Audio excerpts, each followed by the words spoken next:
The rise of Miguel Angel Felix Gallardo. Now, what I took from the Narcos series was he was family with Rafael Caro Quintero. He was a police officer, and his cousin Rafael Caro Quintero. Rafa was something of a green thumb. Rafa had a greenhouse in the backyard, and he was just trying to innovate weed at the time. And he figured out how to separate the male strain from the female strain and keep the female strain from getting pollinated by the male strain, and no seeds, bigger buds, which meant less twigs, less seeds, more space to fill more bud, and it revolutionized the game. At that time, Felix's idea was, let me put a federation together of all of the neighboring communities and plazas and get all of these bosses to come together, and I'll push this same product that nobody else has that we have. We can corner this market. We can set the price. Let's get rich together. And they created the federation around that. But quickly, things got complicated. They were in cahoots with governments, Mexican government, American government, Colombians, and it got to the point where they had to do favors for people that turned into new businesses, that created new tensions, and so on and so forth. But this is the guy that started that federation, Miguel Angel Felix Gallardo. Decades after his arrest, the Godfather has become a shadow of the man he once was. But through it all, he has continued to maintain his innocence. Look at him, boy. Somebody got him for his eyeball. Still claims he's innocent as an old man. He got his little tanque in the background. Living it up. For all we know, Miguel may not be guilty of the crime he was convicted of, but he is by no means an innocent man. Miguel Angel Felix Gallardo, commonly referred to as El Jefe de Jefes, the boss of the bosses, and El Padrino, the Godfather, is the pioneer of the modern drug trade and one of the most significant drug traffickers in Mexico's history. But when you look closely at how he started, you'll discover that the Godfather's radical change in status is subsumed in mysteries. How did the Godfather of Narcos get into the illegal drug trade, and where is he now? The beginning. Miguel was born on January 8, 1946, on a ranch in Bella Vista on the outskirts of Sulisan, Sinaloa. Although the time is uncertain, it is recorded that Miguel was admitted into high school and was fortunate enough to graduate afterward. Fortunate in the sense that Miguel himself claimed that he grew up in poverty. Living in poverty meant that the resources and opportunities he was presented with were minimal. Regardless, he made it through high school and became very proficient in reading and writing. After completing high school, young Miguel yearned to go to college and obtain a business degree, but as a result of several factors, this dream would remain unfulfilled. Since he couldn't go to college, Miguel did the next best thing. He joined the police force at the age of 17 and began working for the government as a Mexican federal judicial police agent. He also worked as a family bodyguard for Sinaloa Governor Leopoldo Sanchez Celes. Now that guy right there, Leopoldo, was all up in the game. The way they sell it in the TV show was like Felix thought he was more family than he was business, but dude didn't see it that way. Dude was about his business. And again, he was the string, the string between the government and the guy that started the Federation, Felix. While these positions and opportunities sound like the start of a successful career in law enforcement, they weren't good enough for Miguel. The desperate young man was money hungry, and he wanted to make more money by all means. As a result of his insatiable hunger for quick money, Miguel didn't give a thought to the fact that he was going to be on the wrong side of the law if he got into dealing with narcos. As if the universe was cheering him on, Miguel met a drug smuggler while working as a bodyguard for the governor. The drug smuggler was a fellow bodyguard whose name was Pedro Perez. When the latter discovered that the Godfather was interested in the drug trade, he wasted no time recruiting him. But Pedro didn't always run the show, as you would later find out. He died in 1978 in a police shootout. Pedro's death led Miguel to take over the drug trafficking business, and also Pedro was the boss in Sinaloa when Chapo was trying to come up as a young man.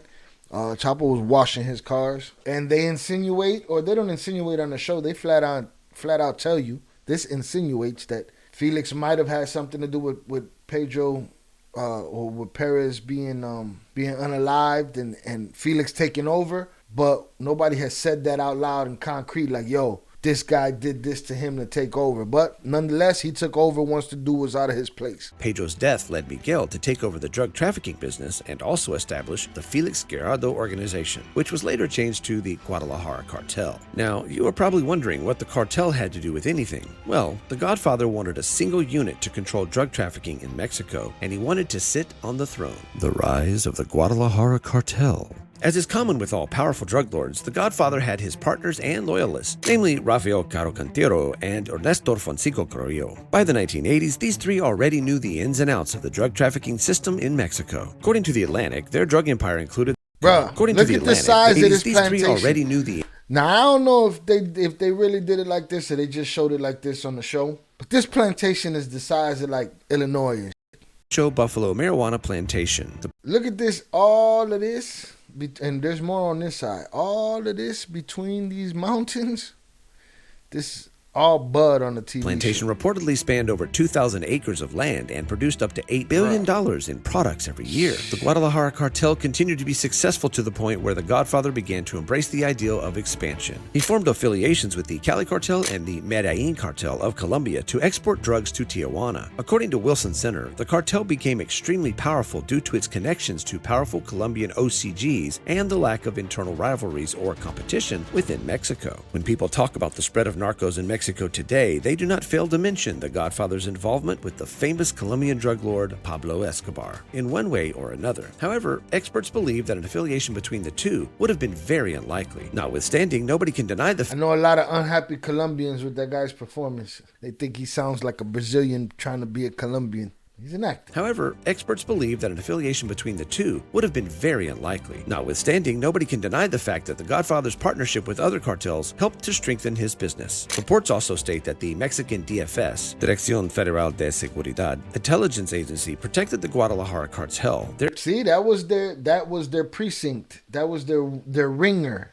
Again, they were cheating, the cops were cheating, everybody was cheating, Finnegan style. That was their connection, that DFS, that was their line to the police. That was their protection. That was the politicians that they had in their pockets like so many nickels and dimes. But yeah, so this DFS, that was their ringer. Dirección Federal de Seguridad, intelligence agency, protected the Guadalajara cartel, thereby preventing them from getting into trouble. Apparently, the Godfather just had to bribe the right people, and in return, members of his cartel were able to evade the long arm of the law time and time again. Also, because of these bribes, other Mexican authorities barely bothered with Guadalajara cartel. That is, until the murder of DEA agent Enrique Kiki Camarena. Goodbye to the Guadalajara cartel. In 1980, Enrique was posted to the administration's resident agency in Guadalajara. He had top informants who helped him to see. Now, before I knew about all of this stuff, I knew about Kiki Camarena. You know what I'm saying? That story was on my radar for many years. Buddy had balls of steel to do some of the shit he did. Discover cartel-owned marijuana plantations in Zacatecas state. After he discovered the plantations, a plan was set in motion to raid and destroy every one of them. 4 years after that, Mexican soldiers with the support of helicopters destroyed the Rancho Buffalo marijuana plantation in Chihuahua. So here was a man working his way through every corrupt hole in Mexico, taking down drug traffickers, Mexican law enforcement, and high-ranking government officials along the way. Naturally, cartels and organizations couldn't just sit back and watch. In an attempt to end his witch hunt, Enrique was abducted on February 7th, 1985. While he was leaving the U.S. consulate in Guadalajara. So where does the Godfather come in? It is alleged that the Godfather had ordered the abduction of Enrique, even though he still claims otherwise to this day. It is believed that some Jalisco police officers who had been working for the Guadalajara cartel carried out the operation. Another reason the Godfather was suspected of giving the order was because of the residence both Enrique and his helicopter pilot, Alfredo Zavala Avalar, were reportedly taken to. According to reports, the residence where the pair were held was at 881 Lope de Vega in Jardins del Bosque in western Guadalajara and was said to have been owned by Rafael Caro Cantino. A month later, Enrique's Quintero, fucker. That was a mistake with bodying that federal agent, because once you do that, now everybody gets their ass in gear to come get to work. It's like they didn't want to do no work before before they had a dead agent on their hand. Cantino. A month later, Enrique's body and that of his helicopter pilot were found inside a hole on a ranch in the state of Michoacan. The autopsy revealed that Enrique's skull had been perforated with a drill after he was mercilessly tortured. So, as I mentioned briefly earlier, Mexican authorities had a prime suspect and 2 other suspects on their list. The prime suspect was because they didn't just kill Buddy, they tortured Buddy. Of course, the Godfather, while the other 2 suspects were Rafael Caro Cantino and Ernesto Fonseca Carrillo. The death of Enrique led to Operation Leyenda, the investigation which was launched to find Enrique's killers. It eventually turned out to be the largest operation ever undertaken in the DEA's history. What did I tell you? It took them unaliving an agent for everybody to get their ass in order and get the job done. To Operation Leyenda, the investigation which was launched to find Enrique's killers. It eventually turned out to be the largest operation ever undertaken in the DEA's history. Largest operation ever undertaken. After the fact, there was nothing that inspired them to do that beforehand. You know what I mean? After meeting a few cartel informants, they were torn between believing that the Godfather was solely responsible for the abduction of Enrique, while Rafael was responsible for his death. The other theory was that the Godfather was the mastermind behind everything. Plus, a former DEA agent, Hector Baez, disclosed that the CIA might have known about the plan to abduct Enrique, but chose to keep quiet about it. That is horrible and filthy, but this is America, and I believe it. If they knew that Kiki was going to be kidnapped and taken away from his family like that, if they knew and they didn't do nothing about it, woo, I don't put it past them.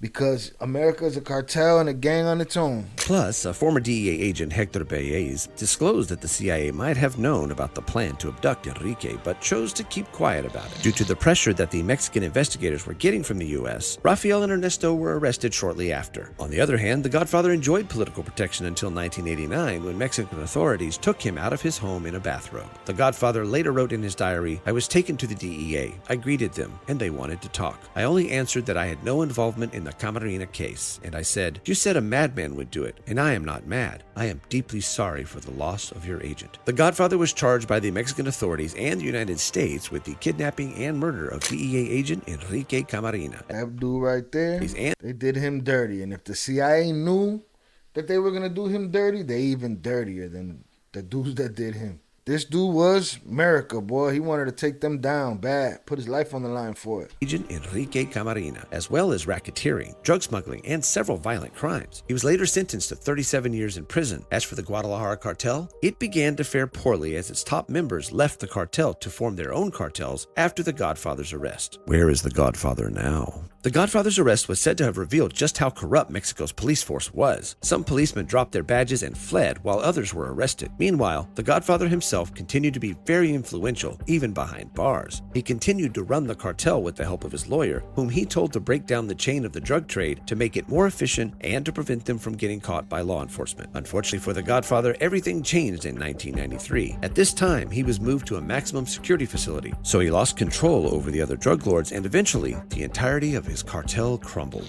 As time passed, some of the Godfather's lieutenants left prison. First, in 2013, Rafael was released on a legal technicality and is still wanted by both Mexican and U.S. authorities. Yeah, that is right. I did read that Caro Quintero got out on a technicality, something that was wrong, and then they tried to get him back, and he was dust in the wind. While in hiding, he shockingly gave an interview to Mexico's Prosecco magazine. He claimed he had no hand in Enrique's death and refuted reports that he was returning to the drug scene. In 2016, Fonseca was transferred to house arrest under conditions granted to elderly sick people. The Godfather tried making the same transfer, but his request was denied. He was only moved from a maximum security prison to a minimum security prison. However, in a surprising turn of events, the Godfather was granted house arrest on September 12, 2022. While speaking on the issue, Mexican President Andrés Manuel He's out and on house arrest. The Godfather, we should get him on the show. Lopez Obrador said he needs treatment that cannot be given in prison because he has many diseases. He takes a lot of medicine. He's in a delicate situation. And true to the president's statement, the Godfather is presently blind in one eye and deaf in one ear. And that is all for today's video. Don't forget to click on one of the he survived a whole bunch of shit. A lot of those dudes are dead and in jail. So for him to be old and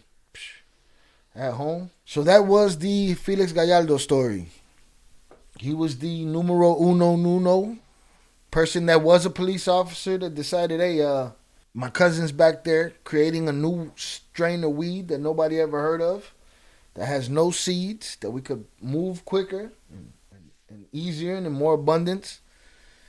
He said, but we need a whole mob of bosses so that we can control the market. And they did. And then all his little army bosses, they all went at it with each other. And then later on down the line, Chapo tries to put them back together. Again, falls apart. Because you can't have unity in a bunch of people that want each other's position, spot. You just can't have it.